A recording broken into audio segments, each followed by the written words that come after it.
So you want to know how to make one of the greatest albums of all time? Well, if you're Fleetwood Mac, the recipe is pretty simple actually. You just lock 5 people in a studio right as their lives are completely exploding. Yeah, let's get into the story of how that total personal chaos somehow became the timeless masterpiece we all know as Rumours. And, calling it chaotic would be a massive understatement. This quote from Christine McVie just nails it. We're not talking about some simple creative differences here. No, this was a full-blown, 5-person emotional catastrophe. And it was all happening in real time with this immense pressure to create a follow-up to a #1 album hanging over their heads. And yet somehow, out of all that mess comes this, the Grammy for Album of the Year. This thing was an absolute titan, both commercially and critically. It was this polished pop rock classic that basically was the sound of the late 70s. So that's really the big question we're tackling here, right? How in the world did they pull it off? How did 5 people who were barely speaking to each other, unless, it was to scream or sing accusations at each other, manage to create something so cohesive, so beautiful, and so enduring? Okay, so to really get the explosion, you've got to understand the pressure cooker that it happened in. Long before the first tape even started rolling for Rumours, the very foundations of the band were already starting to crack under the weight of incredible success and a ton of expectation. And man, did things escalate quickly. Just look at this timeline. For years, they were this respected British blues band, right? But then in 1974, they add this American duo, Stevie Nicks and Lindsey Buckingham, and bam, their sound is totally transformed. Their '75 self-titled album was a slow burn, but then it finally hits #1 in the US in '76. All of a sudden, they're not just a band, they're superstars. And you know what that means? The label wants a follow-up that's even bigger. The pressure was just astronomical. What's just wild is how everything fell apart at the exact same time. It's like a perfectly timed collapse. I mean, it wasn't just one relationship hitting the rocks, it was all of them, all at once. You had Christine and John McVie, the band's married rhythm section, divorcing. You had Stevie Nicks and Lindsey Buckingham, the musical and romantic partners. Their super volatile relationship was imploding. And then to top it all off, Mick Fleetwood, the guy holding it all together, finds out his own wife is having an affair. It was just the absolute perfect storm of heartbreak. So into all of this emotional wreckage steps a character that's just as important as any band member, the recording studio itself. The band set up shop at the record plant in Sausalito, California. And this place, well, it would become both their sanctuary and their prison. Now, the record plant was supposed to be a creative haven, a comfortable living room to get away from those cold, sterile studios.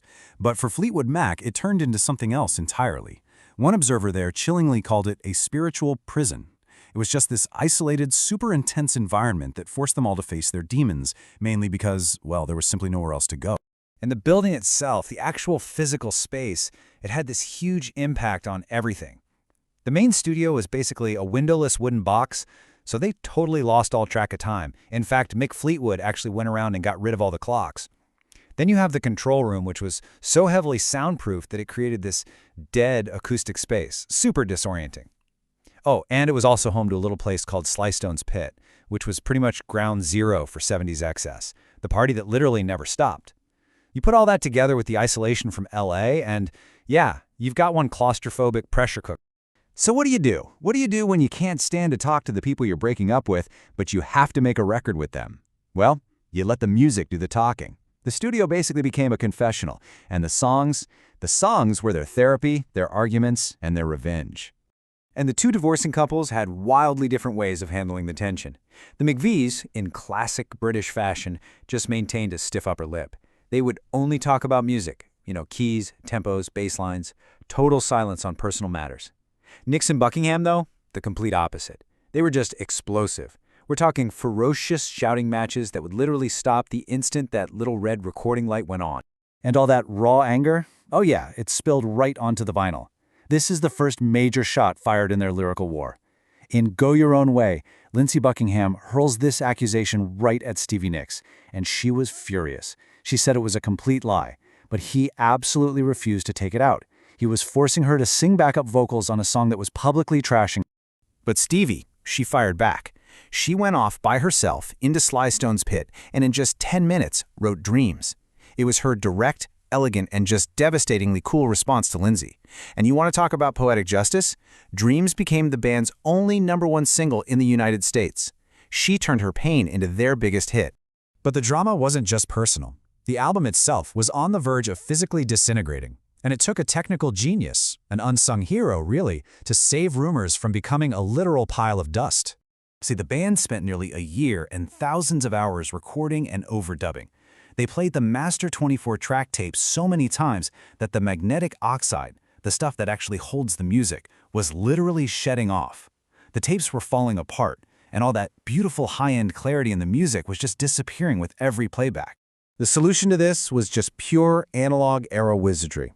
Okay, so they bring in the specialist, he sets up the decaying master tape and a fresh safety copy on 2 separate machines. The huge problem, though? There was no time code to sync them automatically. So this technician puts on headphones, listening to the snare drum from the original tape in one ear and the snare from the safety copy in the other. And for hours on end, he manually adjusted the speed of the machine with his own hand, matching the 2 beats perfectly. That's how they saved the precious recordings. An absolute hero. So, they survived the emotional warfare and the technical disaster. And what came out of all that wreckage was not just an album, but a cultural phenomenon that defined a decade and continues to resonate to this day. I mean, the scale of its success is it's staggering. We're talking over 40 million copies sold worldwide. That puts it in this incredibly rare club of the best-selling albums of all time, a permanent fixture in music history. And it didn't just sell, it absolutely dominated. The album spent 31 non-consecutive weeks at #1 on the Billboard chart in the US. Let that sink in for a second. For more than half of the entire year, Rumours was the biggest album in the country. It wasn't just a hit, it was the soundtrack of an entire year. Here in the United States, it achieved double diamond status. So what does that mean? That's over 20 million units sold. To put that into perspective, very few albums in history, from any artist, in any genre, have ever reached that level. It's just a testament to its unbelievable and enduring connection with listeners. But why do we still care so much about Rumours? The numbers, they're really just a reflection of something much deeper. At its core, this album is a timeless guide to heartbreak. It perfectly captures this philosophical idea of Heraclitean flux, which is basically just a fancy way of saying that life is constant change and transformation. The band took the ugliest parts of their lives and, through sheer honesty and musical genius, they transformed them into something universally beautiful and, in a weird way, liberating. And the album ends with Stevie Nicks hauntingly asking this question on the fade-out of Gold Dust Woman. For the band, of course, the drama was nowhere near over. But for us, the listeners, that question just hangs there in the air, the perfect, unresolved ending to a masterpiece born from chaos.